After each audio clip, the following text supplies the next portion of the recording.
Let's start. So 7.5, the last exercise for Chapter 7 for the Year 12s. Part of it is still also accessible for the Year 11s. And you'll find in the next question it was very similar to the quiz that I had given to you. I'll point out a couple of things that I saw in the quiz that you should pay attention for the SAC next week. So here we go. Histogram 7.5. All you're doing is you just need to be able to identify, is it symmetrical distribution? So this is a histogram. Remember, histograms do not have gaps between the bars, so they're all connected. Why? Is because the x-axis is all numerical data. Numbers that are continuous, it's always in rank. That's why they're continuous, yeah? And hence, that's why it's all connected. It doesn't get separated. Remember the common mistake that students think, when the tail moves towards the right, see how that kind of moves towards the right, and most of the data is on the left. Most students think that's called negatively skewed. That's wrong. The skew is talking about the tail. So where is it getting pulled? It's getting pulled to the right. So that's why that's called positively skewed. And then this one is pulling to the left. That's why we call that negatively skewed. Okay, sometimes you can call that left skew or right skew. Okay, so this one is right skew, and this is left skew. So you can use other definitions, and the one in the center just means that both tails are relatively the same. Doesn't have to be exactly the same, just relatively. So both of them tend to have a nice similar cutoff. All right, so what is the thing that you fill in? Has a single peak and trails off on both sides. Okay. So that was the main part, shape of distribution that you'll be describing. Remember, Chapter 7 is all about description. So I'll do an example with you to show you how I would describe it, but doesn't mean that that's how you should do it. Yeah, you come up with your own ways to describe. What else do you look for? Any possible outliers? Outliers will be pretty obvious. You'll find one that's just sitting really far away from the distribution. So usually you can tell just by looking at the distribution, unless you want to do calculations for it. Modality. What does modality mean? It's a measure of center. Can't be the mean. Can't be the median. So it has to be mode. So fill that in. I wrote here that is, or IE. Mode. Modality is just the noun for it. So we're just saying what type of mode. Now, for both Year 11 and 12s, you can describe your data if there are two peaks. We call it bimodal. Okay, bi meaning two. So it's when you have two peaks. If it goes like this, and then it goes like that again, that's two peaks, and then there must be two modes. Okay, kind of looks like an M. But then if you have multiple peaks, so it means that they're all roughly the same answer or same value or frequency, we call that multimodal. And multimodal just means that there's more than one. Okay, so if it's specifically two, we call it bi. If it's three or more, then we say multi. That's pretty much the only part of the description that you just got to be careful of. The rest, you still got to find median, interquartile range, which means you have to find Q1, Q3. Those are all still expected. Okay, let's do an example.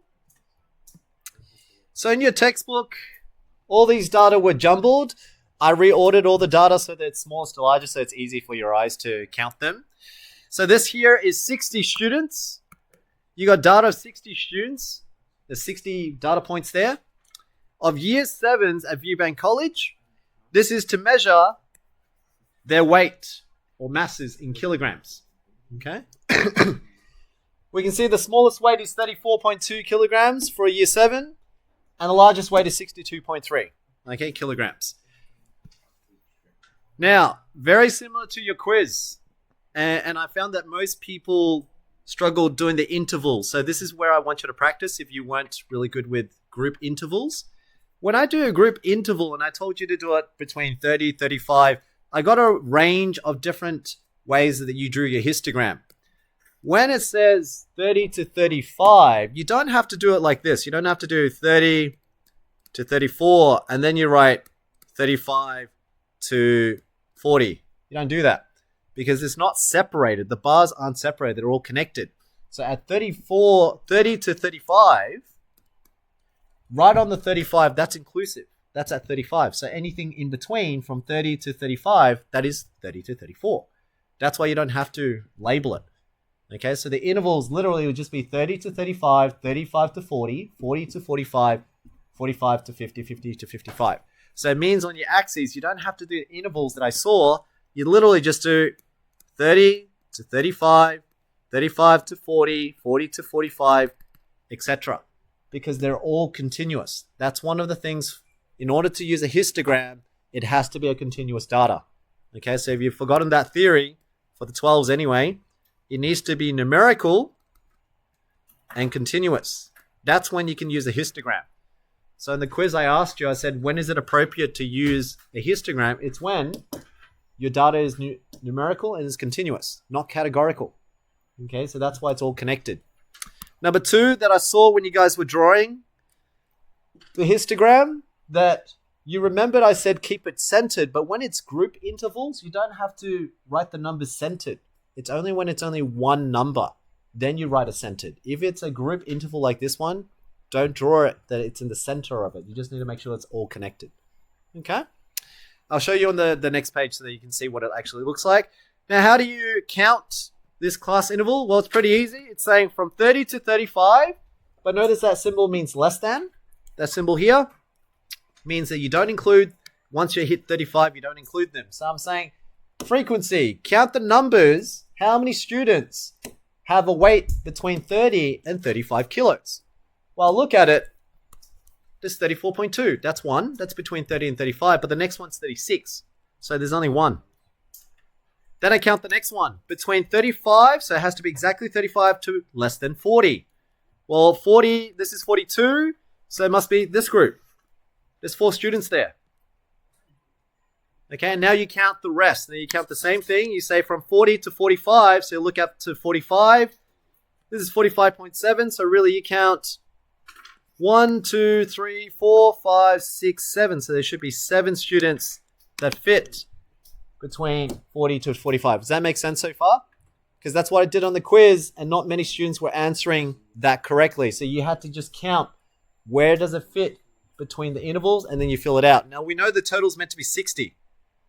Okay, so there's 60 students, 60 data points. They all should add up to 60. Now I did the calculations before. You don't have to count it unless you want to practice, but the answers here, fill it in. 16, 15, 14, and 3. Fill that in. So I already did the counting for you. If you add all that together, it should give you 60.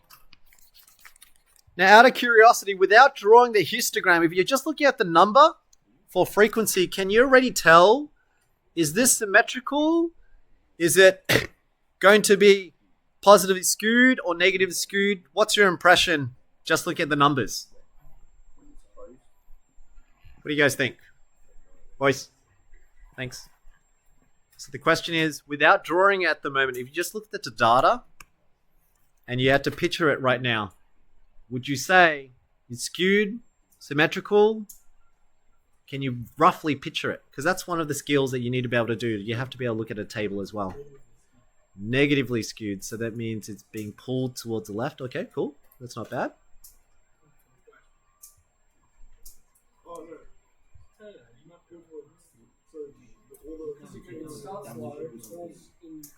No, you're right. Yeah. It's negatively skewed. It's negative. It's roughly negatively skewed, which we'll draw later so you can see. So if you look at the data, you can kind of see most of the data sits here. That's where the peak is. There is a few here, but there's only one on the right. So in a way, I would say it could look slightly like this, depending on how far 30 to 40 is. I would probably say it looks more like this. So almost symmetrical and a slight negative skew is my guess. Okay, so here we go. Let's draw it. When we draw the intervals, so again, another thing that I didn't penalize you guys in the quiz, but it's something that you should note if you're doing it in the exam for year 12s. Notice that I started at 30 to 35, right? Don't start your bars right at the beginning. And if you did do 0 and you did 30, it's not to scale, right? So to make sure that you're saying it's still to scale, please draw in this little squiggly line. I don't think I saw anyone who drew that squiggly line. That's to say that you're going from 0 up into the starting point. Okay, so then it's keeping to scale. That's 30, 35, 35 to 40. Otherwise, that there is not to scale. Are you allowed to make the starting point, say, like 20? And then you can add it like that? Oh, sorry, not 20, like 25. Yeah, but you still have to add that line. Otherwise, you'll do 0, 5, 10, 15, 20, all the way up to 60. But to save you time, it's easier to do that little squiggly line. So make sure to put in the squiggly line this time for your SAC. Number 2, most of your students did label. Remember, frequency is always on the... Which axes? The y-axis, the vertical axis, not the horizontal axis. Okay, frequency is always on the vertical because you're counting how many. And then on the x-axis, make sure to label it. This is your masses.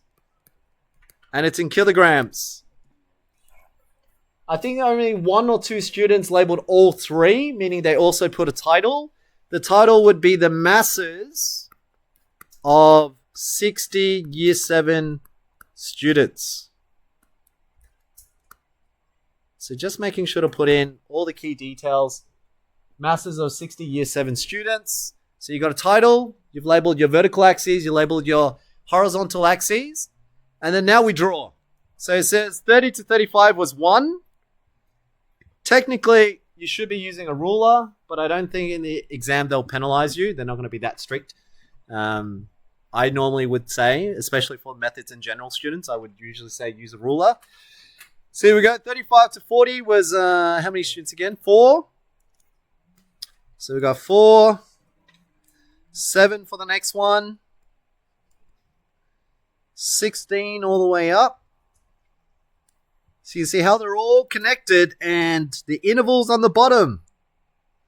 So when you did it on your quiz, this is what I want to see. 30, 35, 35 to 40. Don't do that in between.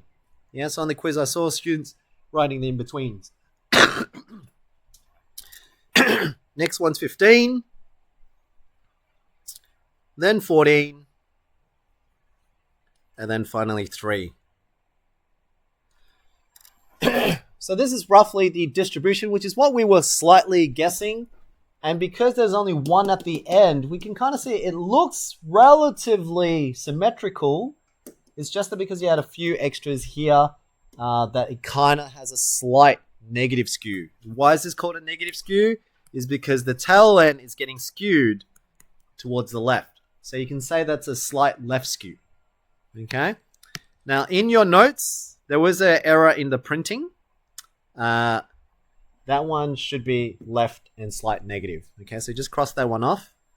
That should be left, and that should be negative. All right, let's do some calculations. So last quiz, I also gave you a histogram, but I also asked you to find the median. Okay, now the data I gave to you was a lot easier to count. This time there are 60 data points. Okay. What is the median? If you had to calculate, where is the middle position if you've got 60 students? Where should the middle be? Because here's your data. 30.5, very good. Because remember, 60, half of 60 is 30. But because it's an even number, it must be between 30 and 31. Now, if you count it, this is 1, 2, 3, 4, 5, 6, 7, 8, 9, 10. So 10 goes up to here. This is row 1, row 2, row 3, so 30 must be here. So this is 30. But if you cut exactly at 30, then there's only 29 pieces here, and then there's 31 on this side. So to cut it actually evenly, it must be between 30 and 31. So really, you're now looking at what's the number, the middle, which is between 51.8 and 51.9. Now remember, you get a calculator for this. How do you find the middle of 51.8 and 51.9? What's the technique again? Unless you already know the number. I mean, I do know the number between 51.8 and 51.9, but in case you don't know, how would you calculate on a calculator? What would you type in? Very good. Add them together and divide by 2. Okay, so sum them together, pull them all together, find out the total, and then halve it to make it even. So 51.8 plus 51.9, do it on your calculator. and then divide by 2. Now, what do you expect the answer to be? 51.85. Very good. Because you can kind of see that 8 is like your 80, and then 9 is like your 90. So 0.90 or 0.80. So in between must be 85. Okay? But if you didn't see that, then at least you have a method to calculate on your calculator. So 51.8 plus 51.9 divided by 2 should give you a median. So I know median is now 51.85. Have a look at your data now. I know it doesn't ask for mode, but if there was to be a question of mode, anyone know what the mode is? Look at your data. So out of 60 students, there's some repetitions. Does anyone see it? Because I put in a few, but there's only one mode here. See who's the first one to pick it up. All right, so we have 45.7. There's 1, 2, 3. I see one that has more than 3 frequency. 58.7. What? Let's count this one. So this one is 1, 2, 3, 4. So that one is a bigger mode. Anything bigger than that one?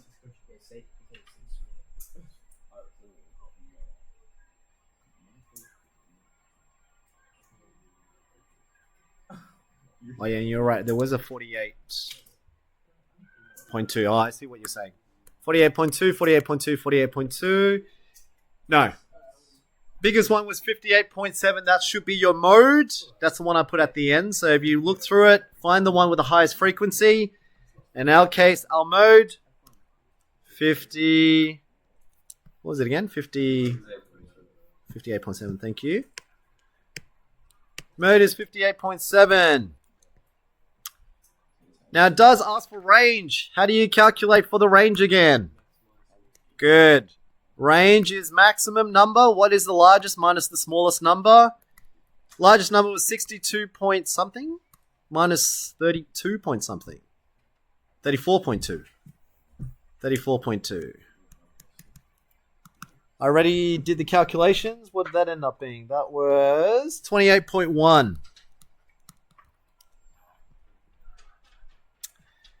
Okay.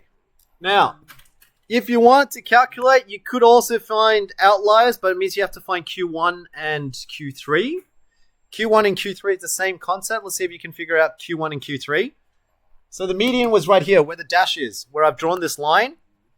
Okay, so that line there cuts 30 on the top. So I'll highlight it for you to see. This is 30. And 30 on the bottom. So that's even. That's an even cut. Right? So 30 on the top, 30 on the bottom. Now in the lower half, which is the top half here in blue, what's the middle of 30? 15.5. Very good. Because half of 30, it's an even number again. Half of 30 is 15. But because it's even, it must be between 15 and 16. Again, up to here is 10. So 15 must be here. So 15, 16 represents this one. Okay, so, oh, sorry, not that one. There we go. 15 and 16. 15 and 16. So in between 45.7 and 45.8, Q1 is 45.75. Okay, because between 45.7 and 45.8. See if you can do the same. What's Q3 then? Let me check that. Did I also put 56.3? Yes, you're right. 56.3. And again, how do you know? So we already know this is the bottom half. That's 30. Middle is 15 and 16. So 15. Here's your 10. First row is 10. So 15 must be here. And then 16 must be here. So it's between 56.3. So both of those two. Middle of both the same numbers is 56.3. Okay, so now we've got Q3 is 56.3. And if you needed to find IQR, 56.3 take away 45.75 tells you IQR. So Q3 minus Q1 if you've forgotten that mode or that formula. If you subtract that, that should give you, where is it again? I wrote it here, 10.55. All right, let's test your memory now. If you were to calculate outliers. interquartile range. So IQR. So the I. QR is Q3 minus Q1. Right there. All right, let's see if you guys remember the formula. What's the formula to find your outliers again? You got to find a lower bound and an upper bound. What are the two formulas again? Yes, Connor. Q3 plus 1.5 times IQR. Good, that's for the upper bound, so times IQR. Q1 minus 1.5. Good. If you've forgotten those rules, just write it down. Do you need it for the exam? No. At the end of year exam, I believe they don't put up that formula. They don't expect you to calculate it, but they do expect you to look at the diagram, to say a histogram, and then say, are there any outliers? Now, just looking at the histogram, usually they make it pretty obvious. So in this case, it's not pretty obvious at all. So unless you're doing general. So if you're doing general maths, likely sometimes in this, there is an outlier. So that's why you have to calculate it. But for the foundation team, you guys just need to interpret. It could be on the side, yeah. So for you guys, we need to know that you know how to do it, but we know that in the exam, you're not going to need to do it. You just need to know how to interpret it. Yeah. So looking at the histogram, I can already see it doesn't look like it has any outliers. How do you know? An outlier will look something like this one. See that?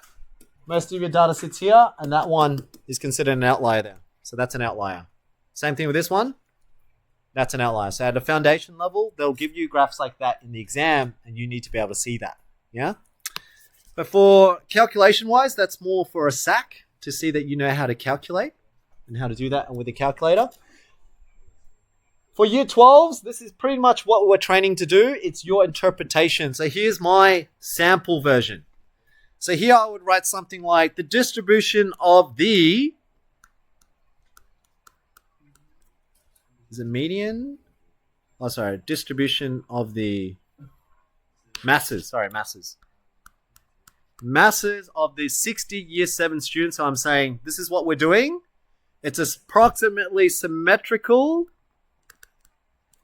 with a slight negative skew. So I'm describing distribution. So remember I told you, talk about distribution is one of them. The other one is anything to do with median and then spread. So IQR or range.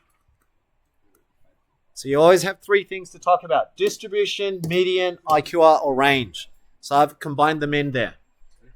Here we go. Most students' masses are concentrated between 45 kilos and 58 kilos. So if you look at the diagram, you can see most students sits between there. With a center of distribution around the median of approximately, now you guys calculate the median was 51.85. But notice my next line. This is what year 12 examiners want to see. So they want to know that you know what that means. What's a 51.85 represent? It represents that in general, the middle per person or typical student, year 7 student is about 52 kilos.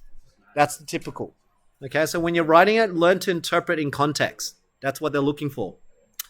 Masses range. So we know the range is from smallest to largest. So 34.2 to 62.3. Giving a spread of about, I think we calculated was, what was the range? 28.1. Which indicates moderate variability. So 28.1 isn't too far. It's not the smallest, but it's not a really big variability. So I'd say moderate variability. There are no clear outliers. Although a few lighter students near 34, 40 kilos. And then one near 60 to 62. Extend the tail slightly. You could also do just an overall comment. So I did a description. I'm pretty much following a general, if you're doing general maths, I'm following the order of how I would describe for general maths. Yeah. Here, the masses of year 7 students are fairly evenly distributed, around about 52 kilos, with most students having similar masses and only a small number being noticeably lighter or heavier. Can you see how, when the way I write it, the examiners, when they look at that, they can see that you understand what the data means rather than just doing this. If you can just draw that and you can just punch out numbers, it's great. You can do calculations. But at the end of the year for the year 12 foundation, what they want to know is, can you interpret that? So if I summarized it, that's what I'm saying. Your typical student is about 52 kilos based on my median. And the range, I use the range in IQR and I can say, well, it's roughly evenly distributed, with a few just on other end. That's my interpretation. So you come up with your own ways of how you would write it. That's the goal. That's the skill you want to build. Yeah. This one is good practice for general students. So if you're doing general maths as well, that's usually how you answer for data. This one, this is a good summary, but I would probably fix it and just add in the numbers for median, distribution I already described, and maybe the numbers for range. So there's always three things you have to cover. If you do that, I'm pretty sure most students in the state, out of those 2,000 kids, no one is writing that interpretation because most of them skip it. So if you do it, you're already ahead of them in that exam. So just practice while you're in chapter 7. That's what I want you to practice. Okay? All right, team, I'm going to stop there, and we've got roughly 35 minutes. I'm going to call up some students just to check their homework and skills, just to make sure that you're ready for next week's SAC.